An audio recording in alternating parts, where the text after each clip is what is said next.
Bougainvillea എന്ന അമൽ നീരദ് ചിത്രത്തിൻ്റെ narration പൂർണ്ണമായി ആശ്രയിച്ചിരിക്കുന്നത് സിനിമയുടെ നായിക കഥാപാത്രമായ റീത്തുവിൻ്റെ ഓർമ്മയിലാണ്. നമുക്കെല്ലാവർക്കും അറിയാം, റീത്തു എന്ന കഥാപാത്രം ചെയ്തിരിക്കുന്നത് ജ്യോതിർമയിയാണ്. വളരെ നാളുകൾക്ക് ശേഷം ജ്യോതിർമയി ഒരു ഗംഭീര തിരിച്ചുവരവാണ് റീത്തു എന്ന കഥാപാത്രത്തിലൂടെ നടത്തിയിരിക്കുന്നത്. സംവിധായകനായ അമൽ നീരദ് റീത്തു എന്ന കഥാപാത്രത്തിൻ്റെ ഓർമ്മകളെയും ഓർമ്മശക്തിയെയും റീത്തുവിൻ്റെ കഴിഞ്ഞ കാര്യങ്ങളെ ഓർമ്മിച്ചെടുക്കാനുള്ള കഴിവുകളെയും ആശ്രയിച്ചാണ് സിനിമയുടെ കഥ പറയുന്നത്. പ്രത്യക്ഷത്തിൽ പറഞ്ഞാൽ റീത്തുവിൻ്റെ ഓർമ്മയാണ് സിനിമയുടെ ത്രില്ലിംഗ് ഫാക്ടറിന് അടിസ്ഥാനം.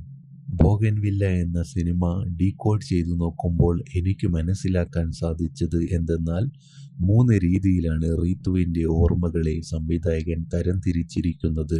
1. മുൻപ് നടന്നതെല്ലാം മറന്നുപോയ അവസ്ഥ. 2. കഴിഞ്ഞ കാര്യങ്ങളെ ഓർമ്മിച്ചെടുക്കുന്ന അവസ്ഥ.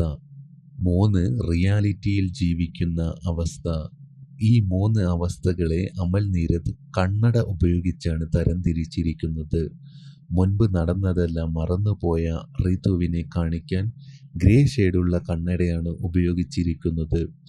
റീത്തു കഴിഞ്ഞ കാര്യങ്ങൾ മറന്നുപോയ നിമിഷങ്ങളിലെല്ലാം ഈ ഗ്രേഡ് ഷെയ്ഡുള്ള കണ്ണടയാണ് ഉപയോഗിച്ചിരിക്കുന്നത് എന്ന് സിനിമയെ ബ്രേക്ക് ഡൗൺ ചെയ്തു നോക്കുമ്പോൾ മനസ്സിലാക്കാൻ പറ്റുന്ന കാര്യമാണ്.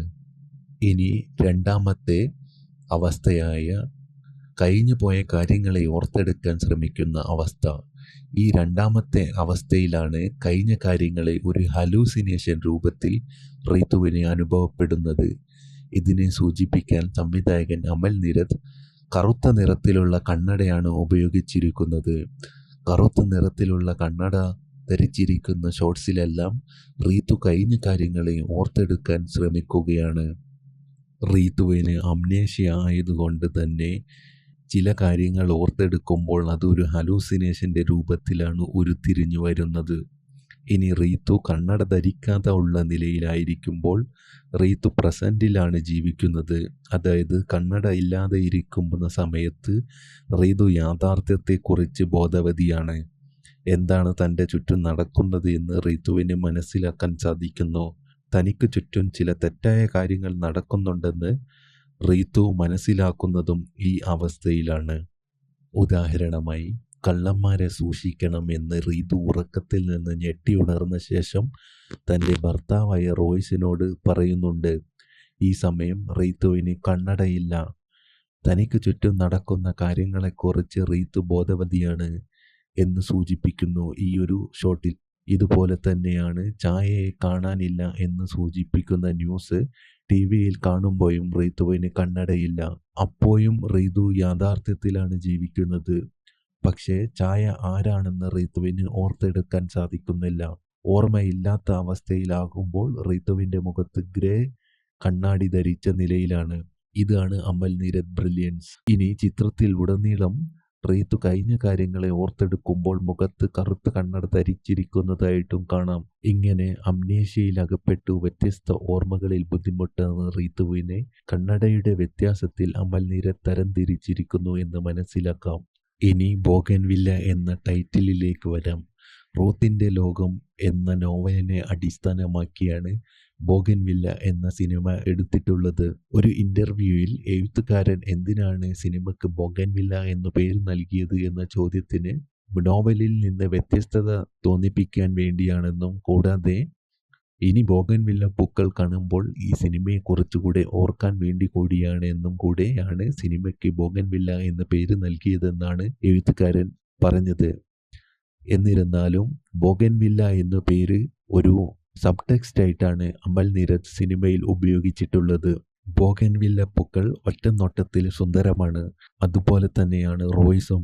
എന്നാൽ അടുത്ത് ചെന്ന് നോക്കുമ്പോൾ ബോഗൻവില്ലകൾക്ക് മുള്ളുകൾ ഉള്ളത് കാണാനാവും. ഇത് സൂചിപ്പിക്കുന്നത് റോയ്സിൻ്റെ ക്രൂരതയുടെ പര്യായമായിട്ടാണ്. അതുപോലെ തന്നെ റീത്തു വരയ്ക്കുന്നത് രക്തത്തിൻ്റെ നിറമുള്ള ബോഗൻവില്ലയുടെ ചിത്രമാണ്. അതായത് റീത്തു എപ്പോഴും ബോഗൻവില്ലയുടെ ഓർമ്മകളിൽ മാത്രം കുടുങ്ങി നിൽക്കുന്നു.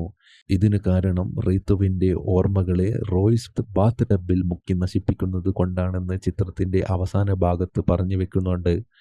അതേസമയം റീത്തുവിന് ഓർമ്മിക്കാനുള്ള കഴിവ് വർദ്ധിച്ചു വരുന്നുണ്ടെന്ന് ചിത്രത്തിൻ്റെ തുടക്കത്തിൽ റോയ്സ് പറഞ്ഞു വെക്കുന്നുണ്ട്.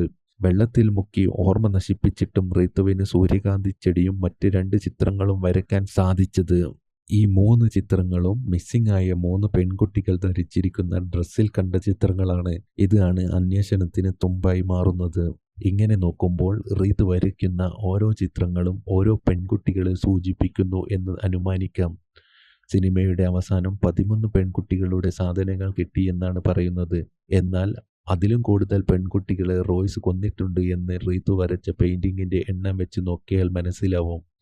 കാരണം റീത്ത് വരയ്ക്കുന്ന ബോഗൻവില്ല ഫാം ഹൗസിൽ ഉള്ളതാണ്.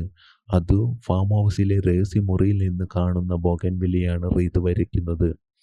ഇതിന് അർത്ഥം റീത്ത് മുൻപ് ഒരുപാട് തവണ ഫാം ഹൗസിലെ റോയ്സിന്റെ ക്രൂരവിനോദം കണ്ടിട്ടുണ്ട് എന്നുള്ളതിന് തെളിവാണ്.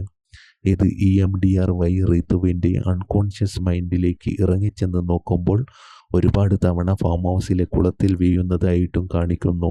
അതുകൊണ്ട് തന്നെ നേരത്തെ പറഞ്ഞ കണ്ണട തിയറി വെച്ച് ഇത് യഥാർത്ഥത്തിൽ സംഭവിച്ച കാര്യങ്ങൾ തന്നെയായിട്ടാണ് അമൽ നീരദ് അവതരിപ്പിച്ചിരിക്കുന്നത്. കാരണം കണ്ണടയില്ലാത്ത അവസ്ഥയിൽ റിയാലിറ്റിയിൽ നടക്കുന്ന കാര്യങ്ങളായിട്ടാണ് അമൽ നീരദ് അവതരിപ്പിച്ചിരിക്കുന്നത്. അതുകൊണ്ട് തന്നെ ഒരുപാട് തവണ റീത്ത് ഫാം ഹൗസിൽ നിന്ന് കൊലപാതകങ്ങൾ നേരിട്ട് കണ്ടതായും തുടർന്ന് ഓടി രക്ഷപ്പെടുന്നതിലൂടെ ഒരുപാട് തവണ കുളത്തിൽ വീണിട്ടുണ്ട് എന്നുള്ളതും ഡീകോഡ് ചെയ്തെടുക്കാം. ഭാഗത്ത് CCTVയിൽ 2023 വർഷം കാണിക്കുന്നത്. അതേസമയം സിനിമയുടെ തുടക്കത്തിൽ കാർ ആക്സിഡൻ്റ് ആവുന്ന സമയത്ത് കാറിൽ ഒരു പഴയ നോട്ട് കാണിക്കുന്നുണ്ട്. ഇങ്ങനെ നോക്കുമ്പോൾ കാർ ആക്സിഡൻ്റ് ആവുന്നത് 2014 അതിനു മുൻപോ ആവാം. കാരണം ആ സമയത്താണ് ഡിമോണിറ്റൈസേഷൻ സംഭവിച്ചത്. ഇങ്ങനെ നോക്കുമ്പോൾ ഋതുവിൻ്റെ ജീവിതത്തിലെ ഒരു 10 വർഷത്തെ കഥ കൂടിയാവുന്നു ബോഗൻവില്ല. ഇത്രയുമാണ് സിനിമയിൽ നിന്ന് ഞാൻ ഡീകോഡ് ചെയ്തെടുത്തത്. നിങ്ങൾക്ക് ഈ വീഡിയോ ഇഷ്ടമായെങ്കിൽ ചാനൽ സബ്സ്ക്രൈബ് ചെയ്യുക.